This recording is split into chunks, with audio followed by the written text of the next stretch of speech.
आज Hyderabad city police task force के द्वारा और नारकोटिक्स एनफोर्समेंट विंग के द्वारा एक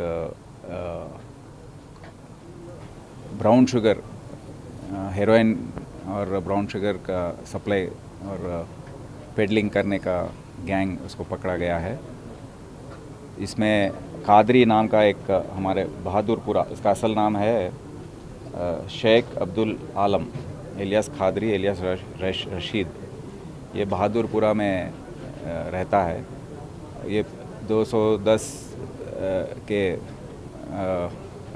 टाइम पे ये दुबई करेंसी एक्सचेंज में काम करता था। इसके बाद उसको DRI वालों ने पकड़ लिया, अरेस्ट किया उसको, और उसके बाद ये बिस्किट्स का बिज़नेस शुरू किया। बिस्किट्स हैदराबाद से बॉम्बे ले जाना और यहाँ लोकल एरिया में बेचना। तो वहाँ मुंबई जाने के अवसर पे वहाँ मौके पे उसको चांद नाम का एक आदमी मिला। उसका असल नाम है शहज़ादा सैयद। ये एक प्लम्बर है मुंबई में, और ये मुंबई में प्लम्बिंग काम के अलावा ड्रग्स, ब्राउन शुगर और गांजा बेचने का काम भी करता है। तो उसके साथ इसका परिचय हुआ और दोनों में ये अंडरस्टैंडिंग हो गई कि मैं गांजा लेके आऊँगा, मुझको पैसे बस नहीं हो रहे हैं घर चलाने के लिए, तो गांजा लेके आऊँगा, आप उसको ब्राउन शुगर में कन्वर्ट करके मुझको दो, क्योंकि मैं हैदराबाद में इसको बेचना चाहता हूँ। तो वो एग्रीमेंट हो गई। तो इसको नज़र में रखते हुए ये खादरी एक कासिम नाम का है, उपल में रहता है। वो नॉन ड्रग पेडलर है, वाइजैग से उसके बहुत कनेक्शंस है। तो वो कासिम को से इसकी मुलाकात हुई। कासिम को बोलने पर कासिम एक रमेश नाम का कल्टीवेटर है वाइजैग में, पाडेरू एरिया में। तो उसके साथ उसकी बातचीत हुई। वो कल्टीवेट करता है, इसको उगाता है अपने फील्ड्स में। तो 3500 रुपीज़ पर केजी पे उसके पास ख़रीद के, और लेडीज़ का एक गैंग है वहाँ पे, जिस सरस्वती एक का नाम है, और ललिता, लावण्या, अपलम्मा, ये 4 लोगों का एक गैंग है। और भी हैं वहाँ पे जो ये केस में पकड़े गए हैं। वो क्या करते हैं, ये वाइजैग से विशाखापट्टनम रेलवे स्टेशन और बस रूट्स के द्वारा हैदराबाद अपने लगेज के रूप में उसको लेके आते हैं हैदराबाद को। हैदराबाद में उनको 5000 रुपीज़ पर ट्रिप पेमेंट किया जाता है। तो ये खादरी के पास पहुंचने पे खादरी इसको 8000 रुपये पे कासिम खादरी को बेचता है। खादरी इसको 12000 रुपये पर केजी पे चांद को बेचता है मुंबई में। चांद के पास ले जाकर ट्रांसपोर्ट में उसको बेचता है, और उसके पास 1 gram of brown sugar at 1100 rupees, मतलब 1100 रुपये 1 ग्राम ब्राउन शुगर का पे एक्सचेंज करता है उस पर। तो 10 ग्राम का होता है 11000। तो ये 1 केजी और वो 10 ग्राम का उसका कंपैरिजन हो जाता है। तो वो ब्राउन शुगर लेके आके यहाँ पर उसका एक शहीद कमाल है, उसका पेडलर है, जो इसकी यहाँ बांटता है उसको। तो कमाल को वो बेचता है 5000 से 7000 के रुपए पे। तो उसके बाद वो और दूसरे लोगों को 10,000 तक, 8,000 से 10,000 तक उसको बेचता है। तो इसमें आप देख रहे हैं कि काफ़ी प्रॉफिट होता है इनको, और उसके वजह से यहाँ पर कंजम्पशन भी कंट्रोल नहीं हो रहा है। तो इसीलिए इन सबको अरेस्ट किया गया है, ये गैंग को डिटेक्ट करने में। और ये बीच आप देखे हैं कि हैदराबाद एयरपोर्ट में 10 दिन में 4 बड़े बड़े सीजर हुए हैं। 14 केजी हेरोइन, जिसका वर्थ है 125 करोड़, 125 करोड़ का कोकेन CCR 4 लोगों से, 4 डिफरेंट ट्रिप्स में। तो हर तरीके से लेकर आ रहे हैं अपने पेट में, इसको स्वॉलो करके पेट में लगा कर लेके आ रहे हैं पिल्स के रूप में, नहीं तो बैग्स में एक कंपार्टमेंट्स में लगा कर लेकर आ रहे हैं।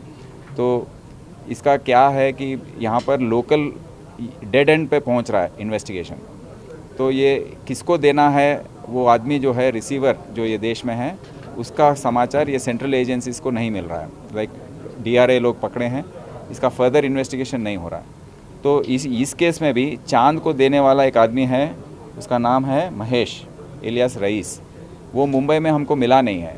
तो हम सोच रहे हैं कि ये जो बड़े बड़े सीजर्स हो रहे हैं एयरपोर्ट में और ये जो छोटे सप्लाईज़ हो रहे हैं इस तरीके से, और वो रईस जैसे महेश जैसे आदमियाँ जो हैं उनके द्वारा ये मिसिंग लिंक हमको मिल जाएगा तो हम उसको ज़रूर पकड़ेंगे।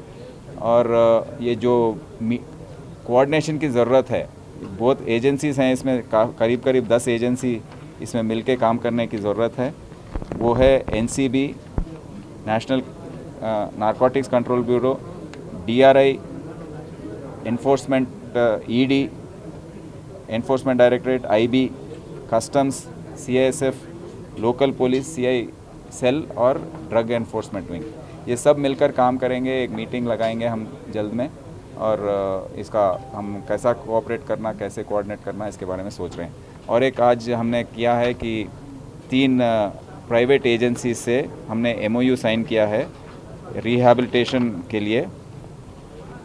ये हैं Asha group of hospitals, Phoenix rehab services private limited, Amrita foundation society. हम क्या कर रहे हैं कि अब तक जनवरी से लेकर अब तक 377 लोगों को हमने अरेस्ट किया है, पेडलर्स हो या कंज्यूमर्स हो या ट्रांसपोर्टर्स हो।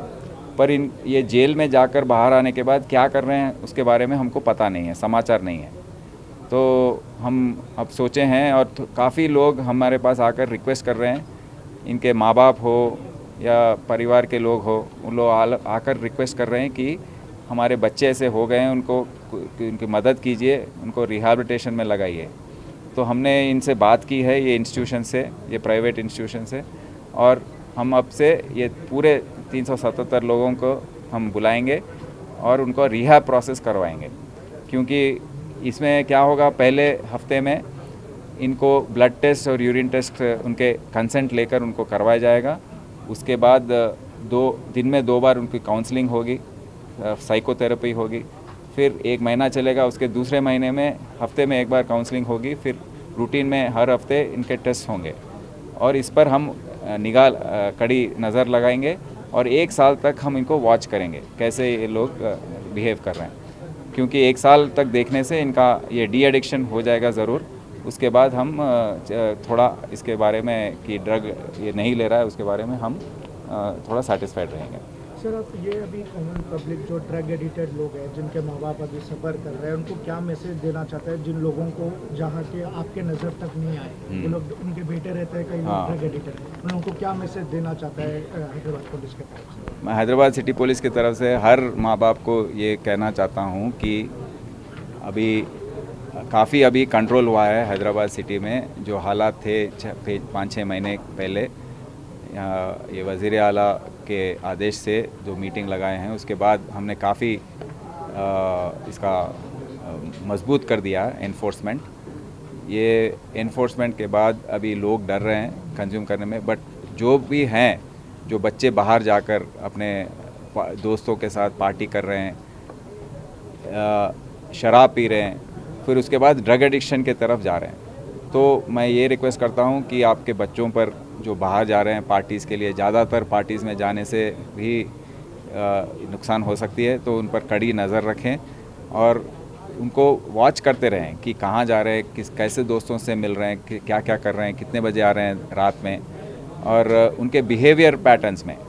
अगर वो बच्चे ज़्यादा सो रहे हैं दिन में, मतलब रात भर जाग कर दिन में ज़्यादा सो रहे हैं, और तो आप समझ लीजिए कि कुछ गलत है, और इमीडिएटली उनको डॉक्टर के पास ले जाना, टेस्ट कराना, ये सब करने की ज़रूरत बहुत है। क्योंकि एक बार अगर एडिक्शन हो गया, उसको आदत पड़ गई, तो इससे निकलना मुश्किल है। वो भी एक आपके परिवार में पूरा उसके बाद दुख ही देखना पड़ेगा आपको। तो मैं माँ बाप से ये कहता हूँ, उनसे गुजारिश करता हूँ कि आप सख्त रहें बच्चों के साथ, उन पर कड़ी नज़र रखें, और कहाँ जा रहे हैं, किससे मिल रहे हैं, कौन है दोस्त, इन पर ज़रूर समाचार निकाल के उस पर नज़र रखने की मैं गुजारिश करता हूँ। धन्यवाद।